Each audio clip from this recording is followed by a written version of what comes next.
Bonjour à tous, aujourd'hui je vous retrouve pour une petite vidéo sur la façon dont j'aborde mes plans. Voilà, je m'équipe tout simplement crayon, gomme et de plusieurs couleurs. N'hésitez pas à vous équiper d'outils qui vous font plaisir, c'est un moment de détente. Vous servez un café, un thé, ce que vous voulez. Le but du jeu c'est de réussir d'être au calme et concentré. C'est une partie hyper importante du travail parce que c'est une partie qui va vous permettre de visualiser toutes les étapes, toutes les techniques que vous avez utilisées, de pouvoir calculer le bois qu'il va vous falloir, le temps que ça va vous prendre et permettre d'aborder ce projet avec un peu plus de simplicité. Je n'utilise pas de règles, je n'utilise pas d'équerre, je reste sur des outils simples, je ne travaille pas à l'échelle. Mes dessins ne sont pas du tout parfaits. Par contre, ces dessins-là vont m'aider à pouvoir visualiser ce que je vais faire. On va rester sur quelque chose de simple. On va essayer de prendre un meuble en thème et on va le dessiner ensemble pour essayer de voir comment on interprète les choses. Donc, je vais vous prendre un meuble, n'importe lequel, directement sur internet, je vous montre ça et on le dessine ensemble. C'est un buffet tout simple, j'ai essayé de prendre quelque chose d'assez simple, je vais essayer de reproduire ça. C'est un buffet avec deux tiroirs, deux portes qui sont un petit peu moulurées. L'ensemble des accessoires de type porte, tiroir sont encastrés. On a des dimensions, la hauteur sera de 85, la longueur sera de 100, la largeur sera de 44. Donc ça c'est des informations, déjà vous le mettez sur votre papier. Et ça c'est les dimensions maximum que je vais devoir respecter. À partir de là, moi ce que je fais déjà pour commencer, pour m'imprégner un peu du projet, c'est que je vais prendre ma petite photo, je vais la mettre à côté de moi, on se prend pas la tête, on prend un crayon et je viens juste créer mes volumes. Ce qui va me permettre, en même temps que je crée mes volumes, c'est de réfléchir aux techniques que je vais utiliser. Donc là on peut voir, voilà, j'attaque tranquillement l'un des côtés et ça me permet de réfléchir et peut-être de modifier certaines choses en même temps que je trace. Voilà. S'il y a des petits défauts de perspective ou n'importe quoi, ça m'est égal. Moi ce que je veux c'est pouvoir avoir quelque chose qui me parle, quelque chose qui va me permettre de pouvoir travailler. Je vais pas chercher midi à 14h. Au fur et à mesure qu'on va dessiner, on va commencer à voir les petits détails du meuble. Donc là par exemple, leur petit détail c'est que le côté, donc ici, il est assez large.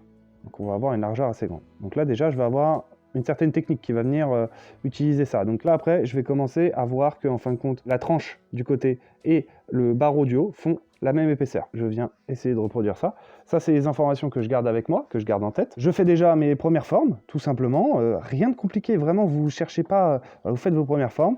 Je sais pas si vous êtes bon en perspective, pas bon en perspective, mais n'hésitez pas, voilà, vous crayonnez. Vous n'êtes pas obligé d'être parfait dès le premier trait. Vous crayonnez tranquillement, ça donne vos volumes. Donc voilà, là c'est une forme toute bête. Mais pour autant, dans cette forme-là, il y a déjà beaucoup de choses qui ont été abordées. Hop, je trace ici. Hop. J'ai mon piétement qui est fait. Voilà, tout simplement. Ensuite, je sais que là, je vais avoir une forme qui fait un peu comme ça, qui va pas jusqu'au milieu, mais en gros qui s'aligne, en gros au bout de la porte qui va être là. Et s'il faut déchirer, refaire, il faut que ça vous plaise, ça le plus important. Moi, en gros, c'est ce que je vais garder du meuble. Je vais pas aller chercher beaucoup plus loin, la photo, elle est là, j'ai l'aspect en tête, je sais à peu près quel rendu je vais avoir, le traitement que je vais utiliser, je sais à peu près tout ça. Donc là, pour la vidéo, ce que je vais faire, c'est que je vais vous mettre en accéléré, je vais crayonner ça un peu plus propre, et on va commencer à mettre les dimensions, tranquillement, et je vous reprends juste après.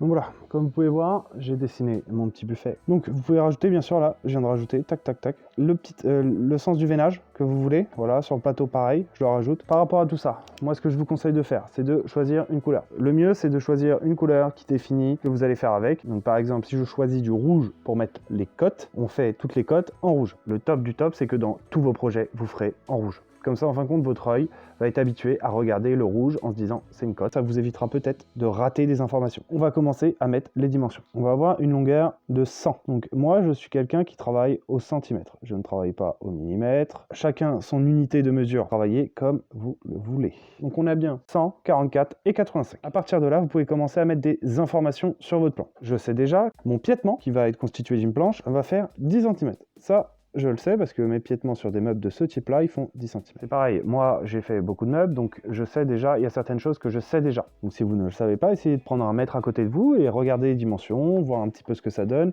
N'hésitez pas un petit peu à farfouiller vos idées. Le plateau du haut, donc le plateau supérieur, fera 3 cm. Je peux aussi déterminer quelle épaisseur je vais faire ici. Ça, c'est une épaisseur hyper importante parce que ça va déterminer la totalité de votre meuble. Le faites pas la voler si vous le déterminez. Cette tranche-là, je pense que je la ferai en 4 cm. Je mets mon 4 cm tranquillement et ça me détermine toute la façade qui est là, plus le contour des portes. Voilà. Donc c'est quand même une cote qui est importante dans le design du meuble. Donc on peut quand même rajouter une petite dernière information, c'est savoir combien va faire mon tiroir ici.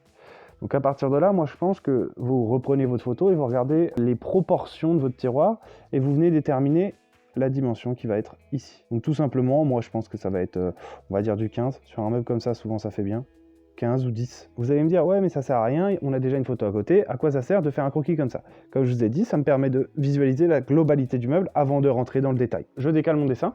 Donc là, le but du jeu, c'est quand même qu'il reste dans la caméra. Alors moi, je travaille en vue éclatée. Toutes les pièces que je vais dessiner là, c'est des vues éclatées. Ça me permet de voir tout de suite qui va s'assembler avec quoi. Il y a d'autres personnes qui feraient des vues coupées ou n'importe quoi. J'en sais rien, je sais pas comment les autres y font. Moi, c'est comme ça que je travaille. C'est très simple, une vue éclatée, c'est qu'on va essayer de visualiser quelle planche va aller à quel niveau, à quel moment. Quand vous aurez fini votre plan, vous ne saurez pas tout. Vous ne serez pas prêt à tout ce qui va se passer quand vous allez construire. Par contre, il y aura beaucoup de questions qui seront derrière vous et qui vous permettront d'avoir un esprit un petit peu plus libre quand vous allez attaquer votre travail. Donc moi, je commence toujours par les deux côtés. Donc comme vous pouvez le voir, j'ai pas un niveau de dessin incroyable. Je trace comme ça vient. Par contre, à moi, ça me parle. Donc quand vous dessinez, surtout en vue éclatée, faites-vous de la place. N'hésitez pas à utiliser la totalité de la feuille, quitte à limite la retourner. Quand je fais une vue éclatée, je me prends pas la tête avec les proportions, moi. Enfin, vous allez me dire, je me prends pas souvent la tête, mais voilà. Le but du jeu, c'est de pouvoir avancer et que ça nous convienne à nous. Si vous voulez tracer avec une règle, une équerre et avoir des traits bien droits, des angles bien propres, n'hésitez pas. Le plus important, c'est que ça vous plaise et quand vous soyez dans votre atelier ou dans votre endroit où vous travaillez, ça vous parle, quoi. En ayant dessiné cette partie-là, j'ai pu déterminer que toute la façade ici va être faite en une seule pièce. Ce qui est bien aussi en faisant la vue éclatée, c'est que ça vous permet de savoir dans quel ordre vous allez faire vos pièces. C'est important de savoir par où on commence, par où on finit. Là, vous me voyez tracer un peu l'arrache parce que je suis un peu loin du papier. Donc sur cette façade-là, il va y avoir un sens de montage pour avoir l'effet escompté. Donc là, on va avoir un tasseau de 4 cm et je sais déjà que ce tasseau va être fait avec un bois qui va faire une épaisseur de 2 cm. Donc ça, c'est hyper important de savoir quel bois vous allez utiliser, quelle épaisseur il va faire, pour savoir en fin de compte les dimensions des pièces que vous allez créer. Je trace les longueurs qui sont là en une seule pièce, en bas c'est pareil, même si je sais que ça va être caché, et ensuite au milieu on a la séparation qui vient en plein axe, séparation des tiroirs. Donc on a la totalité du schéma de la façade, donc après soit vous pouvez aller vraiment aller vous amuser à faire les profondeurs. Donc je sais qu'à l'intérieur je vais avoir le fond qui va aller tout en bas, donc un plateau étagère ici, et ensuite je vais avoir la petite ici. Voilà. Donc déjà, je sais que je vais devoir faire 2 plateaux ici pour avoir toutes les options que je souhaite. Ces pièces-là, en fin de compte, je vais même pas avoir à les dimensionner maintenant. Elles seront dimensionnées automatiquement quand je vais fabriquer mon meuble. Parce que les deux côtés qui sont là vont déterminer la largeur et la façade va déterminer la longueur. Alors après, ça c'est mes techniques personnelles. Vous utilisez les techniques que vous voulez. Soit vous faites une étagère en bois supplémentaire et vous venez à placer pour que le tiroir puisse glisser dessus.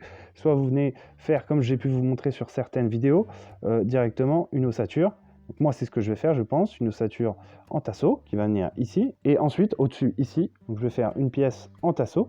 Donc souvent, j'utilise du tasseau de 3 cm pour faire toutes ces pièces d'ossature. Vous savez que vous devez commencer par vos côtés, par la façade. Ensuite, vous attaquez tout doucement par le plateau du bas ici. En même temps, vous pouvez faire le plateau du milieu et il va vous falloir les 2 ossatures ici pour les tiroirs. Et à partir de là, déjà, vous fabriquez toutes ces pièces-là, vous les assemblez et vous avez déjà une grosse partie de votre meuble. Donc c'est pour ça que de faire une vue éclatée, je trouve ça intéressant parce que ça vous permet de voir toutes les problématiques techniques que vous allez rencontrer dans la création d'un meuble. Ensuite, on peut rajouter quelques détails. Donc il va y avoir une planche qui va servir au piétement. Donc pareil, cette planche, je sais qu'elle va faire 1,8 cm.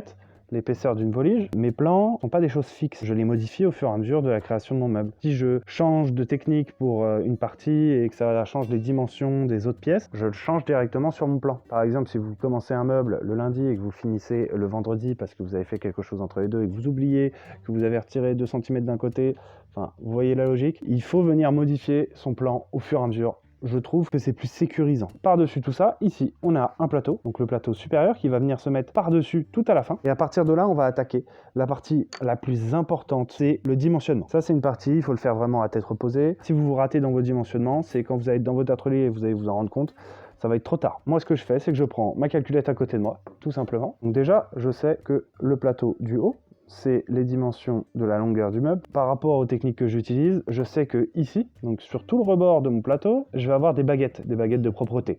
Vous les avez déjà vues dans mes vidéos. C'est des baguettes qui vont faire 1 cm d'épaisseur. L'intérieur, donc les planches que je vais couper à l'intérieur, vont faire 98, 44, -1, -1, on est à 42. Vous choisissez les écarts que vous voulez laisser sur le bord, donc les retours que vous voulez laisser sur le bord de votre meuble. Donc moi, habituellement, je laisse entre 2 et 3 cm. Ça dépend de l'effet que je veux donner à mon meuble. Pour avoir la dimension déjà donc de cette partie-là, donc de la structure qui va définir mon meuble, et je vais déterminer en même temps la longueur de ma façade. Donc la longueur de ma façade, elle est simple, 100 moins les écarts que vous avez là. Donc 100 moins 2 moins 2. Donc on est à 96. Et celui du dessus ici, il va faire 96, donc l'épaisseur de la façade, moins les deux côtés qui vont être là. Les deux côtés qui sont là, je sais combien ils vont faire, parce que je sais quel bois je vais utiliser. Je ne vais pas vous le répéter à chaque fois, mais c'est quelque chose d'important, donc je vous le dis. Celui-là, il va faire 1,8 et celui-là, il va faire 1,8. Je prends mon 96, je retire moins 1,8. Et c'est pareil, moi, comme je vous ai dit, je ne travaille pas au millimètre, donc là, je tombe sur 92,4. Donc soit je vais prendre 93, soit je vais prendre 92. Souvent, je prends plus petit, comme ça, je suis sûr de rentrer dans les cotes. Donc ici, on va être à 92. Je pense que là, vous avez compris la logique. Voilà. Et je fais ça au fur et à mesure pour tout. Donc ça, je sais qu'il va faire 92. La largeur, ici, on a 44. Donc 44 moins 2, donc ça fait 40 tout simplement. Moins l'épaisseur de la façade, comme je vous ai dit, c'est 2, donc ça va nous faire 38. Donc en ayant déterminé cette partie-là, on a déterminé aussi la partie du bas ici. Donc là, pareil, ça fera 38. Celle du milieu, elle fera aussi 92, mais elle sera un peu plus petite parce que ce sera l'étagère du milieu. Donc elle est un peu moins large. Donc je pense que je vais la faire à 34. Et donc là, on va pouvoir commencer à s'amuser. C'est qu'on va déterminer les côtés et bien sûr la hauteur. En sachant que mon pied, je vous l'ai dit tout à l'heure, il va faire 10 cm. Donc je sais déjà que mon plateau fait 3 cm. Hauteur globale, 85. Donc le but du jeu, c'est d'arriver à une hauteur globale de 85. Il reste ici assez pour venir fixer le pied de 10 dessus. C'est comme ça que moi je travaille. Vous prenez donc la hauteur globale, 85. Vous faites moins 10, comme ça, vous mettez 75 ici. La baguette ici, elle va venir se poser à 3 cm de hauteur. Et donc en fin de compte, ça va faire redescendre tout ça à 72. Donc le plateau du dessus, il fait 3, donc ça fera 75 plus 10 et on est bon. Tout simplement. J'espère que j'ai été clair sur cette partie-là, parce que c'est une partie hyper importante. Donc cette partie-là, elle va faire 75. Cette partie-là, elle fera 75 aussi.